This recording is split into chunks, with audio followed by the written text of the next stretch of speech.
21 juin 1940. À 10 h du matin, les nuages se dégagent autour du fort italien du Chaberton.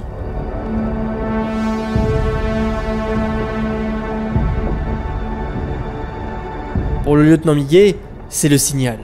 Il ordonne immédiatement aux obusiers de 280 mm de sa batterie d'ouvrir le feu. Les monstres d'acier crachent leurs obus en direction de l'objectif situé 10 km plus loin et 1200 mètres plus haut. C'est le début d'une bataille hors du commun.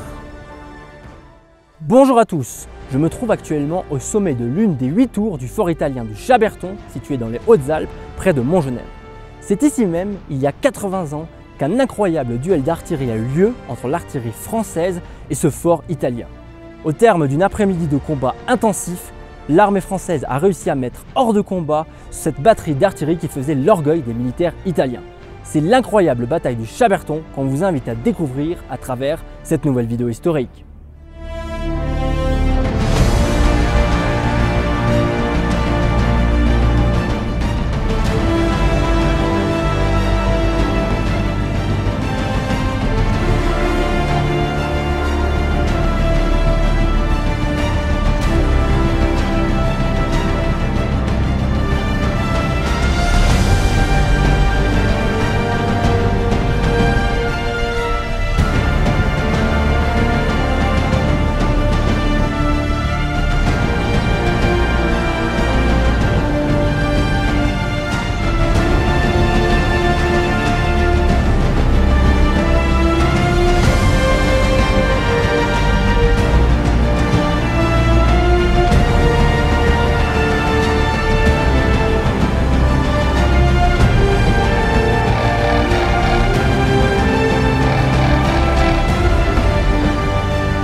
Salut à tous, c'est Antoine de l'équipe des Historateurs. Aujourd'hui, je suis avec Hamza de l'équipe des Historateurs également, qui est mon cadreur pour cette sortie. Bonjour. Ainsi qu'avec Nicolas de l'équipe Patrimoine en Images, qui est photographe. Bonjour.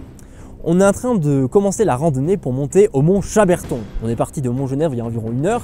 Il est 6 h 30, on est encore au petit matin. Comme vous pouvez le voir derrière nous, le soleil commence à peine à se lever. La randonnée qu'on a commencée est assez physique, mais on est motivé, on est préparé et c'est ça qui compte. Donc on va vous emmener au sommet pour vous faire découvrir le lieu de la bataille du Chaberton, mais je vais aussi vous emmener dans d'autres endroits pour vous faire découvrir l'intégralité des secrets de cette bataille. Mais avant de vous emmener voir le cuirassé des nuages, parlons d'abord d'histoire. Pour comprendre les raisons de la construction du Chaberton, il faut d'abord parler un peu géographie. La frontière franco-italienne, vous le savez tous, est longée par le massif des Alpes, un immense obstacle naturel difficile à franchir. Les passages les plus accessibles entre l'Italie et la France sont donc des cols et des vallées. Dans le secteur de Briançon se trouve justement un des passages les plus faciles à emprunter pour un envahisseur potentiel, le col de Montgenèvre. C'est pour cette raison que la ville de Briançon fut fortifiée depuis le Moyen-Âge, puis sous l'ère Vauban, et enfin serrée de rivières au XIXe siècle. Dans les années 1880, des tensions apparaissent entre la France et l'Italie. En 1891, l'Italie adhère à la Triplice, la Triple Alliance, conclue entre l'Allemagne, l'Autriche-Hongrie et l'Italie pour affaiblir la France. Les Italiens vont donc décider à leur tour de protéger ce passage. À la fin des années 1880, ils construisent une série de fortifications dans les environs de Clavières et Cézanne sur le versant italien du Chaberton. Outre des batteries d'artillerie en contrebas au lieu-dit du Petit Vallon, d'autres fortifications furent réalisées comme 2 blocos au col du Chaberton avant de démarrer les travaux pour fortifier le sommet. Dans un premier temps, un chemin qui va de Fénil jusqu'au col du Chaberton est transformé en route carrossable pour acheminer le matériel, puis sera étendu jusqu'au sommet. C'est à partir de 1898 et jusqu'à 1910 que commence la construction d'une imposante batterie d'artillerie avec 8 tours maçonnées de 12 mètres de haut sur le sommet du mont Chaberton qui domine tout le secteur. 12 mètres de haut, cela correspondait à la plus haute chute de neige alors enregistrée et l'objectif était simple, que les canons ne soient jamais enneigés. Les travaux, dirigés par le major du génie Luigi Polari Maglietta, vont d'abord commencer par rabaisser la montagne de 6 mètres de haut et la terrasser complètement afin d'y installer cette impressionnante batterie de plus de 100 mètres de long. Plus de 300 ouvriers italiens vont travailler sur le chantier. Mais les conditions sont rudes et des ouvriers désertent souvent les lieux, ce qui permit à des espions français parlant parfaitement italien de s'y faire embaucher. Ils renseignèrent précisément l'état-major français sur l'avancement des travaux. C'est à travers ces rapports d'espionnage que l'on apprend que des officiers allemands ont été attendus pour inspecter les travaux et conseiller les Italiens. Les Allemands partagent en effet avec les Italiens leur expérience sur la construction d'un nouveau type de fortification, les Fechten, qu'ils ont construit autour de la ville de Metz, ville la plus fortifiée d'Europe en 1914. À en croire les rapports français que nous avons lus, le fort du Chaberton a donc été inspiré des forts allemands de Metz. Pour ravitailler le fort depuis la vallée, un impressionnant téléphérique est construit sur un dénivelé de plus de 1785 mètres et s'étalant sur presque 4 km. En plus de supporter le téléphérique, les pylônes supportaient aussi l'alimentation électrique de l'ouvrage, fournie par une centrale hydroélectrique située dans la vallée à Cézanne. Le Chaberton était aussi équipé d'un groupe électrogène de secours en cas de coupure du réseau électrique. Chacune des 8 tours maçonnées est équipée d'une tourelle pivotante à 360 degrés. En 1906, les 8 tourelles sont armées chacune d'un canon de 149 mm d'une portée de 18 km braqué vers la France. En cas de guerre, ils pouvaient techniquement bombarder la ville de Briançon. Les tourelles Armstrong Montagna, de conception anglaise, sont cependant équipées d'un faible blindage, 50 mm au maximum, aucune artillerie de l'époque ne pouvant atteindre ce fort. En 1914, lorsque le bâtiment principal est en voie d'achèvement, un grand escalier souterrain est réalisé, descendant jusqu'à 35 mètres en dessous de l'ouvrage. Le but ? La construction des magasins à munitions creusés à même la roche pour être à l'abri de toute explosion. Un monorail monte-projectile fut également installé pour faciliter le transport des munitions. Le Chaberton est une batterie d'artillerie atypique, car il peut être à la fois utilisé de manière défensive avec les tourelles tournées vers l'Italie, mais aussi de manière offensive lorsqu'elles sont tournées vers la France.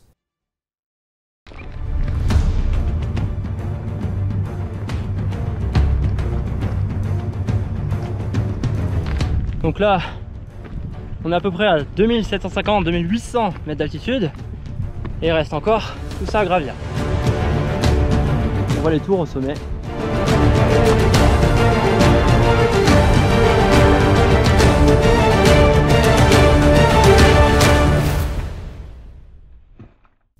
On vient d'arriver au sommet de la montagne et regardez juste derrière moi, c'est le fort italien du Chaberton.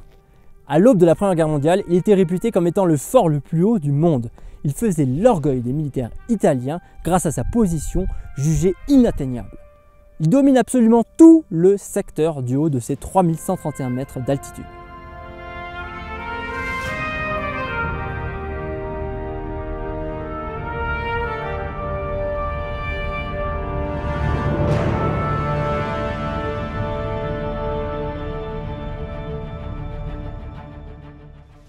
Mais avant de vous raconter l'incroyable bataille qui s'est déroulée en ces lieux, je vous emmène découvrir à l'intérieur de cette forteresse alpine. Donc on va tout de suite aller au pied d'une de ces 8 tourelles, de ces 8 tours maçonnées du Chaberton. Alors regardez, ça c'est incroyable, il y a de la neige à l'intérieur, c'est vraiment peu courant. Et là du coup on arrive vraiment au pied d'une des 8 tours du Chaberton, regardez ça. Regardez, c'est vraiment très impressionnant. Et les escaliers sont détruits dans la majorité des tours. Alors soit c'est les obus français qui les ont détruits, soit ce sont les résultats de ferraillage d'après-guerre. Là on arrive au pied d'une des 8 autres tours. Alors celle-ci, vous voyez, est un peu effondrée. Il y a légèrement des cailloux dans les escaliers. Encore de la neige partout. Regardez juste là, le mécanisme pour remonter les obus. Dans chaque salle du Chaberton, qui n'est plus que ruine, on peut malgré tout retrouver des vestiges intéressants. Là, regardez, le mur de soutènement s'est effondré. On voit à quel point le Chaberton a été creusé à même la roche. Et c'est assez impressionnant, il faut l'avouer. Ici, on peut légitimement penser que c'était une pièce de stockage pour les obus, au vu du parterre en bois. Regardez, c'est incroyable. Regardez. Là, tout le couloir est complètement embrumé, embué, parce que le nuage dans lequel on est s'invite à l'intérieur du Chaberton. C'est quand même fou. Regardez là, on arrive dans une autre pièce, côté extérieur.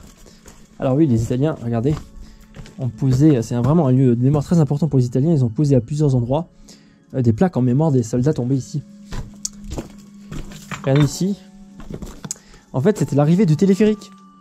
Il s'agit en fait de l'arrivée de la recette supérieure définitive du téléphérique. Elle a été terminée en 1910 et il y avait avant cela une recette provisoire plus bas dans la montagne.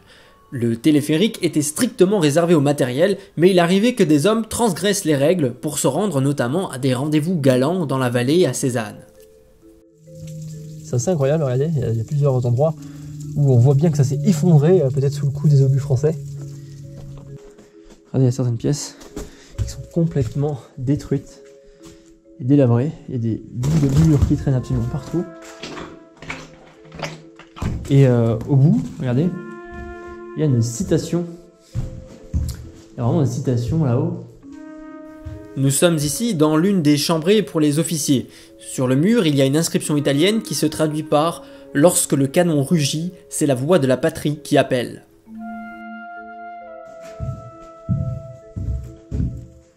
Regardez ici. Ce qui semble être un graffiti d'époque de Chaberton. C'est difficile à lire. En quelle langue c'est? J'ai bien l'impression que c'est d'allemand. Oui, c'est d'allemand. Il s'agit en fait d'une inscription allemande qui se traduit par « Celui qui est allé une fois au Chaberton, cela lui suffit pour toute la vie ». Ah, la neige est tellement haute.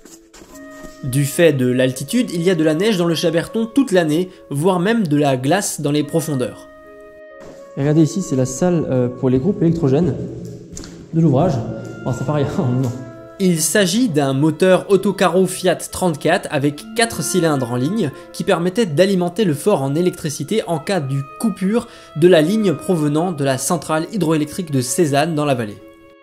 Là maintenant, on va se diriger vers la partie souterraine du fort.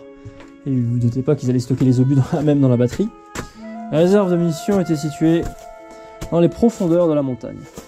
Ce qui nous permet de découvrir le travail de notre collègue Nicolas de Patrimoine en Images qui est en train de prendre une photo et de mettre l'éclairage. Regardez le travail de mise en lumière de ces profondeurs. Donc là on descend cet escalier. Il faut savoir que cet escalier la plupart du temps il est gelé, mais il est toujours accessible. En fait là on va arriver au premier sous-sol. Et regardez juste à côté, il y a ce qui permettait de transporter en fait les obus vers le haut. On sait bien que les soldats n'allaient pas les porter à pied. Il faut bien comprendre que les souterrains du Chaberton se décomposent en deux grandes parties. La première partie, c'est cet escalier qui descend très profondément dans la montagne. En effet, cet escalier s'étale sur 72 mètres et va atteindre une profondeur de 34 mètres sous la batterie. En fait, il menait au magasin à poudre et à munitions et il a été commencé dès 1914, juste après la fin de la construction de la batterie. C'est une galerie qu'on a vite surnommée la galerie des glaces parce que très vite la glace a envahi les lieux et a gêné les soldats pour la descente et c'est encore pire de nos jours puisqu'elle empêche carrément l'accès au magasin à munitions. Donc l'escalier qui se descend s'étale sur 4 paliers et au deuxième palier on trouve des galeries adjacentes et donc ça c'est la deuxième partie et ce sont donc des galeries plus récentes qui sont très grandes, très spacieuses et que l'on appelle la galerie des charpentes. Elles ont été faites dans l'entre-deux-guerres dans le but de moderniser le Chaberton et de faire passer tout le complexe, tout le casernement en souterrain pour abriter les hommes au cœur de la montagne, mais ce ne fut jamais achevé faute de crédit. Et regardez, on arrive au premier sous-sol. Là sur ma droite, il y a un accès. Et vous voyez, tout n'est que glace. Et c'est un peu le bordel, c'est effondré là-bas. On peut aller voir ce que c'est. C'est une autre issue. Regardez, même les murs sont glacés. J'avance très prudemment. Et regardez, on est dans un autre bâtiment, une autre ruine du Chaberton. Il s'agit en fait d'un petit local à part, agrippé à la roche, dans lequel on chargeait les obus, dans lequel on fixait les fusées sur les obus, et donc par mesure de sécurité, il est séparé de l'accès au magasin à munitions. Voilà, maintenant nous allons revenir dans les souterrains. Je vais vous montrer ce qu'il y avait sur l'une des 8 tours du Chaberton. En l'occurrence, c'est sur la tour numéro 5 que l'on peut monter le plus facilement. Voilà. Donc là, je vais escalader pour rentrer dans l'une des tours du Chaberton. On arrive au dernier escalier avant d'atteindre la tour.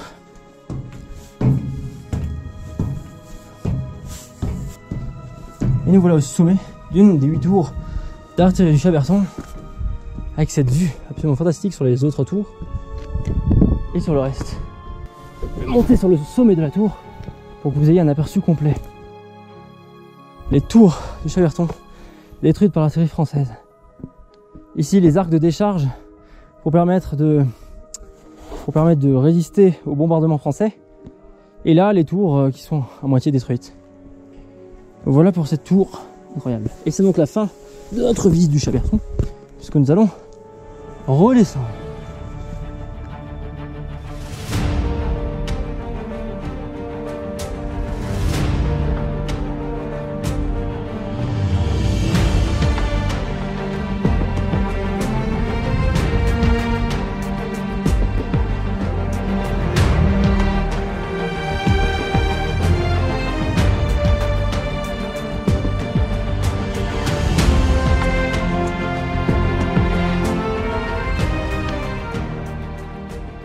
Mais revenons un peu à l'histoire. Durant le premier conflit mondial, l'Italie entre en guerre aux côtés des Alliés en 1915 et le fort du Chaberton est donc désarmé et ses pièces d'artillerie partent pour le front austro-hongrois. Mais le démontage ou l'installation des canons à une telle altitude ne s'est pas passé sans accident. En 1912, lors d'un transport d'artillerie au sommet, un canon s'échappa et emporta une vingtaine de soldats dans sa chute. En 1915, lors du désarmement, les attaches du tout dernier canon démonté cédèrent alors qu'il était presque arrivé dans la vallée et écrasa de ses 4 tonnes un soldat italien. Dans les années 30, les Français réalisent la célèbre ligne Maginot qui s'étend de Dunkerque à Nice, en Corse et même en Tunisie. Dans les Alpes, le Briançonnais est intégré au secteur fortifié du Dauphiné.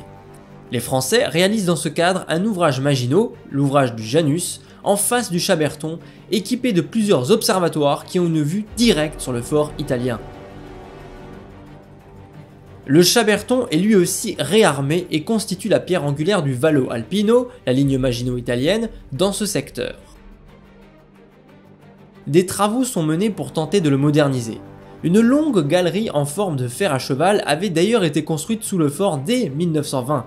Elle devait permettre de construire un abri caverne pour les munitions et les vivres, d'abriter la recette du téléphérique, qui est alors à l'air libre, et même la modernisation complète de l'ouvrage avec la création d'une batterie sous roc pour adapter le Chaberton au progrès de l'artillerie.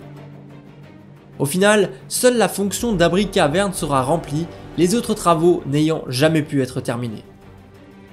Au col du Chaberton, 2 ouvrages de type 200, les centraux 111 et 112, sont construits lors de cette modernisation dans le cadre du Vallo Alpino pour décourager toute incursion française dans le secteur et seconder les vieux blocos.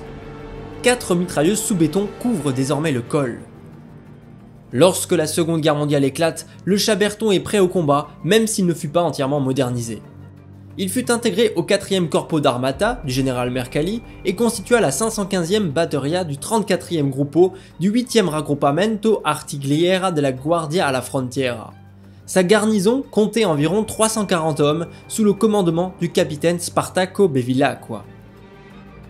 Mussolini avait déclaré à propos de la batterie « Lorsque le Chaberton grondera, la France tombera ».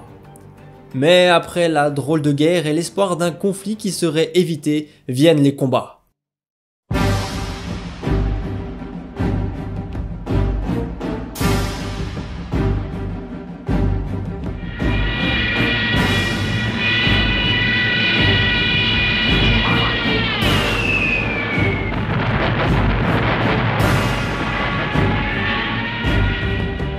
En juin 1940, l'armée française est en déroute face à l'armée allemande malgré l'héroïsme et la ténacité de nombre de ses unités. Le 10 juin 1940, l'Italie déclare la guerre à la France sur demande d'Hitler, mais c'est une France à genoux. Et les 300 000 hommes de l'armée italienne vont s'élancer à l'assaut des 170 000 hommes de l'armée des Alpes, dont 85 000 en première ligne. Dans le secteur de Montgenèvre et Briançon, 30 000 Italiens se lancent à l'assaut contre 8 500 Français.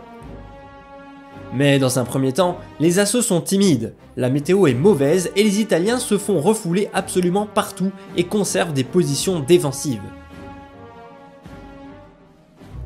Mais à l'approche des négociations d'armistice, Mussolini veut aussi sa part du gâteau, d'autant que Hitler lui a affirmé qu'il ne pourrait réclamer que les territoires qu'il aurait conquis. Le 21 juin, Mussolini ordonne un assaut majeur sur tout le front et au général Badoglio qui le critique sur sa stratégie, il déclare « J'ai besoin de quelques milliers de morts pour m'asseoir à la table des vainqueurs ».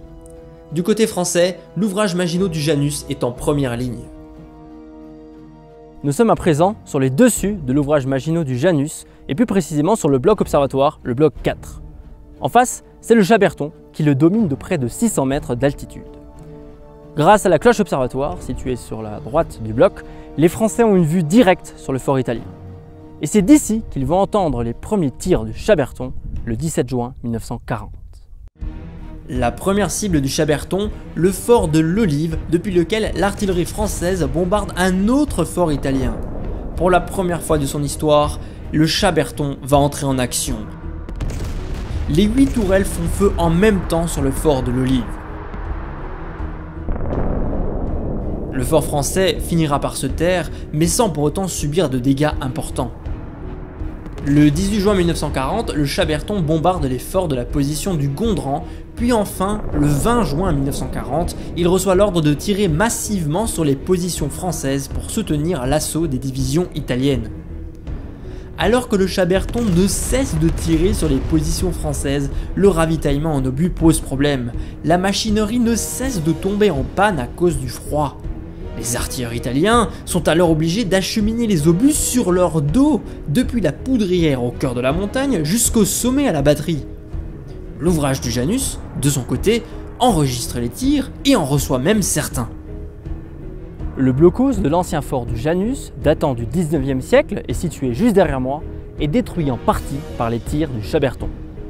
Mais ce n'est pas le cas de l'ouvrage Maginot qui, lui, enfoui dans la montagne, ne risque rien. Les obus de 149 mm du fort italien ne font que se briser sur les rocs ou égratigner les cloches de guet. L'ouvrage Maginot du Janus possède tout de même un armement d'artillerie. 2 mortiers de 75 mm, 2 mortiers de 81 mm et 4 canons de 95 mm. Mais toutes ces armes ne peuvent atteindre le Chaberton qui est beaucoup trop haut.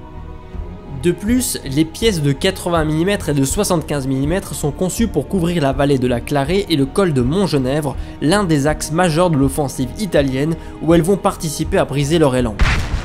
De même, les pièces de 95 mm couvrent l'autre côté de la montagne et notamment le plateau des Gondrans. Mais les Français n'étaient pas dupes. Ils savaient très bien qu'en cas de conflit, le Chaberton risquait de leur tirer dessus. Aussi, le commandement français a fait le choix de se préparer à s'opposer au Chaberton. Le commandement de la 14e armée a donc dépêché sur place 4 mortiers Schneider de 280 mm, modèle 1914, un matériel ancien mais précis. Ces pièces sont fournies par la 6e batterie du 154e régiment d'artillerie de position. Pour pouvoir tirer sur le fort italien sans être vus, les artilleurs français décident de positionner les 4 mortiers en contrebas du fort de l'Infernet à l'est de Briançon et donc à contrepente du Chaberton. Ce sont donc sur les positions dites du poète Morand et de l'Airette que s'installent les 2 sections ayant chacune 2 mortiers de 280 mm. Nous sommes actuellement à l'un de ces lieux dits, la position de l'Airette sur les contrebas du fort de l'Infernet. Ici subsistent les ruines de 2 jolies maisonnettes qui abritaient en réalité chacune un mortier de 280 mm. D'ailleurs, si l'on observe bien dans la maisonnette, on peut encore observer les alvéoles qui permettaient de caler le support du mortier. La 6e batterie du 154e régiment d'artillerie de position est placée sous les ordres du lieutenant Miguet, un ancien de Polytechnique, qui la commande depuis un observatoire situé sur les pentes avant du fort de l'Infernet, avec vue directe sur le Chaberton. Il est aidé pour cela des observatoires du Janus qu'on vous a montré précédemment, mais aussi de l'observatoire de la Croix de Toulouse et des observations du fort de l'Olive. Nous sommes actuellement devant l'observatoire du lieutenant Miguet. Comme vous pouvez le constater derrière moi, il est tout simplement invisible et totalement fondu dans le décor. Maintenant, on va pouvoir observer l'intérieur en passant par l'autre côté. C'est ici que le lieutenant Miguet, en relation téléphonique avec les observatoires, va diriger et guider les tirs de sa batterie. En effet, les artilleurs français, positionnés derrière une montagne, n'ont aucune vue sur le Chaberton. L'intérieur de l'observatoire du lieutenant Miguet est très petit et étroit. Suivez-moi.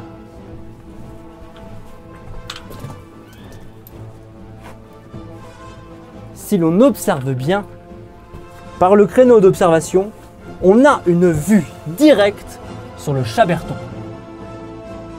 Mais un problème se pose. Les pièces d'artillerie françaises sont installées plus de 1200 mètres plus bas que le Chaberton et doivent viser le fort italien situé à 10 km plus loin et à 3131 mètres d'altitude. Il n'existe aucune table de tir pour des conditions aussi inédites et extrêmes. Le général Marchand, qui commande l'artillerie du 14e corps d'armée, fait donc appel à une équipe d'artilleurs férus de mathématiques pour calculer les nouvelles tables de tir. D'après les calculs, les obus vont mettre plus d'1 minute à atteindre leur cible. Mais cela ne pourra être confirmé que par l'épreuve du feu. Dans tous les cas, les artilleurs devront ajuster eux-mêmes leur trajectoire, crayon, feuille de papier et télémètre en main. Toute la journée du 20 juin 1940, les artilleurs français scrutent le Chaberton qui est masqué par les nuages. Ce n'est que le lendemain qu'un changement interviendra. Le 21 juin 1940, au petit matin, le lieutenant Miguet observe le départ des coups du Chaberton qui bombardent le Janus, l'Infernet ou encore les Gondrans. Le commandement français donne alors l'ordre de tir. Mais en montagne, la météo est souvent changeante et le fort du Chaberton est perché à une grande altitude. Il est donc souvent masqué par les nuages. Soudain, à 10h, c'est l'éclaircie. À 10h30, le lieutenant Miguet ordonne aux 2 mortiers de 280 mm de la section du Poète Morand d'ouvrir le feu. Les obus de mortier, lourds de 250 kg, vont mettre plus de 60 secondes à arriver sur le Chaberton. Mais est-ce que les tables de tir ont-elles été bien calculées? Les énormes projectiles vont monter jusqu'à 5000 mètres d'altitude avant de retomber lentement vers le Chaberton, 10 km plus loin. C'est le moment de vérité. Le premier mortier de la section du Poète Morand ouvre le feu.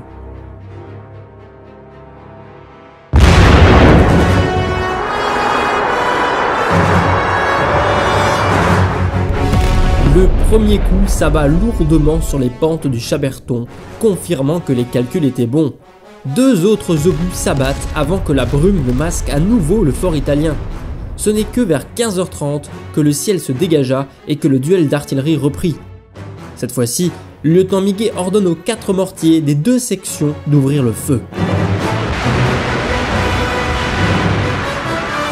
À cette occasion, les 2 mortiers de 280 mm qui étaient positionnés à Lérette, dans une de ces maisonnettes comme celle derrière moi, ouvrent enfin le feu, également avec leurs collègues du Poète Morand.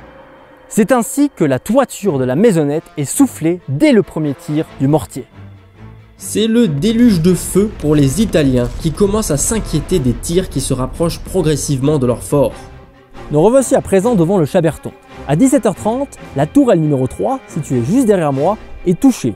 La soute à munitions explose et une importante fumée s'échappe de la position. Les Italiens ripostent, mais ne comprennent pas d'où viennent les tirs.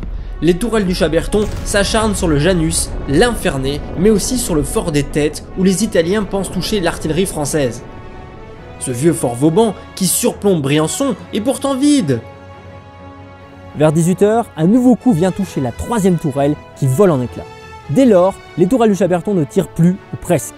Selon le rapport du lieutenant Miguet lui-même, les Italiens auraient déclaré « Lorsque nous avons vu sauter la 3e tourelle du Chaberton, nous avions compris que nous ne passerions pas. » L'explosion de la 3e tourelle est pour le moins spectaculaire. Une énorme flamme jaillit de la tour, visible à travers la brume à une dizaine de kilomètres à la ronde. L'échange de tirs se poursuit.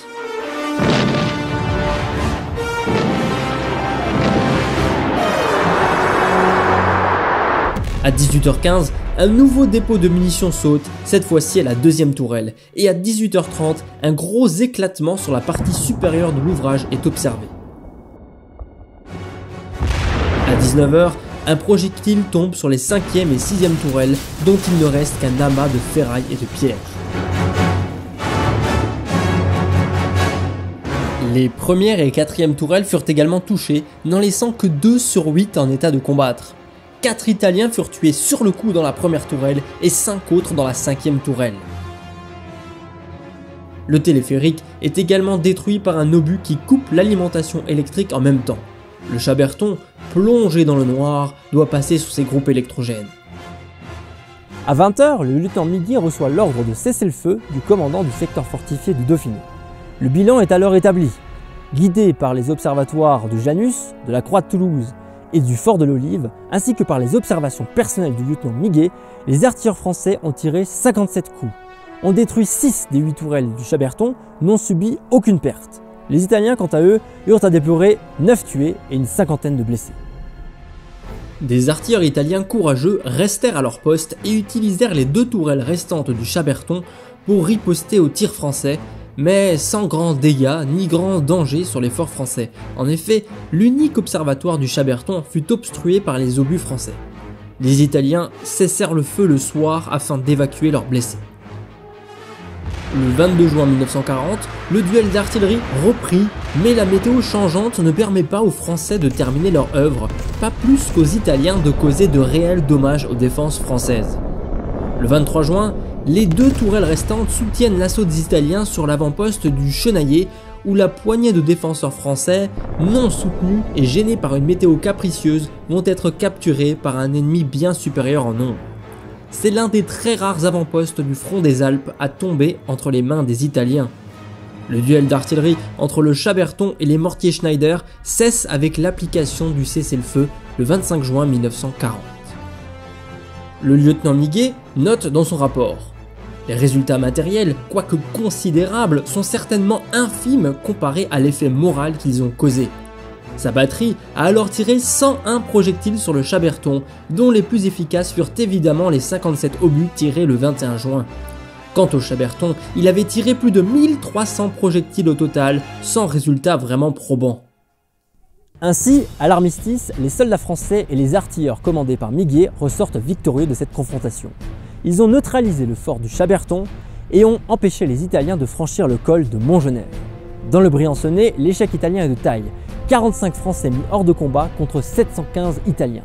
C'est un des nombreux épisodes de la bataille des Alpes où l'armée française obtient une victoire défensive face à l'armée italienne malgré la débâcle qui avait lieu dans le reste du pays. Le 7 juillet 1940, le lieutenant Miguet est cité à l'ordre de la brigade pour son action et reçoit la croix de guerre avec étoile de bronze.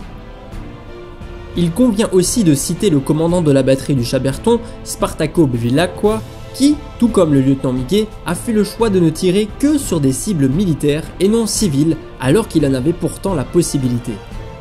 Un autre héros, côté italien, peu connu de cette bataille, est le sergent Ferruccio Ferrari. Dans les débris d'une des tours en feu, il se porta au secours de plusieurs de ses camarades dont il sauva la vie en les mettant à l'abri alors qu'il était lui-même gravement blessé. Il succombera de ses blessures à l'hôpital quelques jours plus tard. Les 9 Italiens tombés au combat sont enterrés provisoirement au sommet. Des cercueils sont confectionnés avec du bois prélevé dans les pièces du Chaberton et un grand tombeau en ciment est construit. Ils seront descendus ultérieurement en 1941 dans la vallée pour être enterrés au cimetière de Cézanne. Durant la Seconde Guerre mondiale, le Chaberton ne sera pas réarmé, bien que le téléphérique sera réparé. Le Chaberton servira plusieurs fois de poste d'observation, comme lorsqu'il est utilisé par les Allemands lors des combats pour la libération du secteur, lors de la seconde bataille des Alpes de septembre 44 à avril 45. Ces derniers ont laissé notamment un témoignage sur le mur, celui qu'on vous a montré précédemment.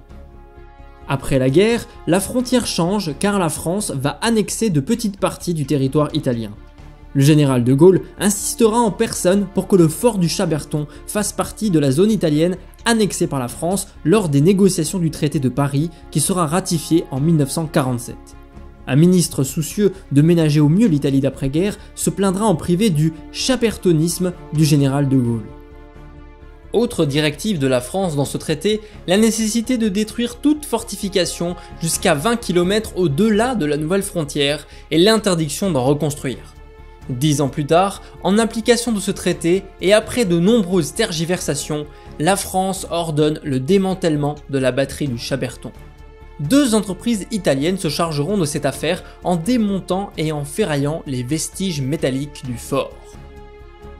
En 1957, les restes des tourelles métalliques et les canons sont descendus de la montagne et ferraillés.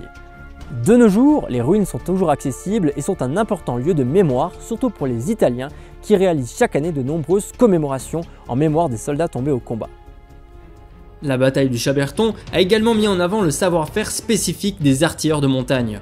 L'implantation de batteries camouflées dans des zones d'accès difficiles, savoir durer dans des conditions météorologiques dures, installer des observatoires sur des points hauts, maîtriser le tir vertical et faire preuve d'une volonté à toute épreuve. Cet impressionnant duel, qui a vu la victoire de l'artillerie française contre le cuirassé des nuages, le fort le plus haut du monde, reste l'un des plus incroyables faits d'armes français de la Seconde Guerre mondiale. Cette vidéo sur la bataille du Chaberton est désormais terminée. Merci énormément à vous de l'avoir regardée en entier. Elle n'a pas du tout été facile à réaliser de notre côté puisque nous l'avons tournée sur 4 lieux différents et dans des conditions pas forcément évidentes.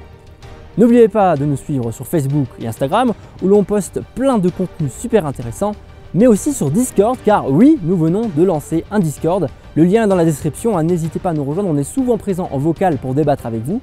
Et enfin, naturellement, n'oubliez pas de vous abonner à notre chaîne YouTube et de mettre la cloche. Et on vous donne rendez-vous à très bientôt pour une prochaine vidéo historique.